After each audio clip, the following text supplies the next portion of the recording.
عزیزو، میں آپ کے ساتھ ایک بہت سنجیدہ چیز کے بارے میں بات کرنا چاہتا ہوں۔ یہ مردوں اور عورتوں دونوں کے لیے ہے۔ خدا امثال 6:29 میں کیا کہتا ہے؟ وہ بھی ایسا ہے جو اپنے پڑوسی کی بیوی کے پاس جاتا ہے۔ لہذا آپ کبھی بھی شادی شدہ عورت کے ساتھ اس طرح کے تعلق قائم نہ کریں۔ سزا سخت ہوگی اور آپ اسے ہمیشہ کے لیے یاد رکھیں گے۔ خدا فرماتا ہے جو کوئی اسے چھوئے بے سزا نہ رہے گا۔ اسے بھول جائیں، کبھی بھی اس طرح کی حرکت نہ کریں اور بیگانے مال کا لالچ نہ کریں۔ عزیزو، جو آپ کا ہے وہ آپ کا ہے۔ زناکاری مت کریں اور کسی کی بیوی پر نظر نہ ڈالیں۔ خداوند آپ کو برکت دے، اس کلام میں قائم رہیں اور اپنی آخرت سنواریں۔ خداوند آپ کے ساتھ ہوگا۔ اب اس گواہی کو دیکھیں۔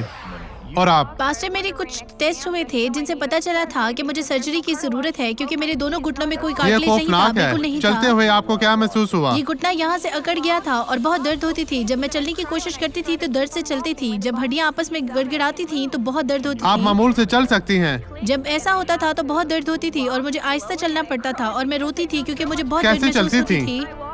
میں چھڑی کے ساتھ چلتی تھی اور درد برداشت سے باہر تھی۔ خدا نے مجھے 3 نہیں 2 تو وہاں ٹانگیں دی ہیں معمول اور سے میں نے چلیں، چھڑی اس حال گھر سے آنا نیچے چھوڑ چلیں۔ دیا۔ آپ چلتی جائیں بہن، چلتی جائیں، ہمیں دکھائیں، چلتی جائیں بہن۔ خدا کی بیٹی، خدا کی تعریف ہو، یہ بہت اچھا ہے عزیزو۔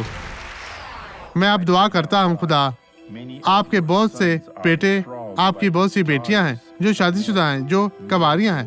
خدا تو ان سب کو برکت دے، تو ان سب کو اپنی حکمت سے معمور کر، انہیں برکت دے تاکہ وہ غلط راستے پر نہ چلے۔ خدا ایسا نہ ہونے دے۔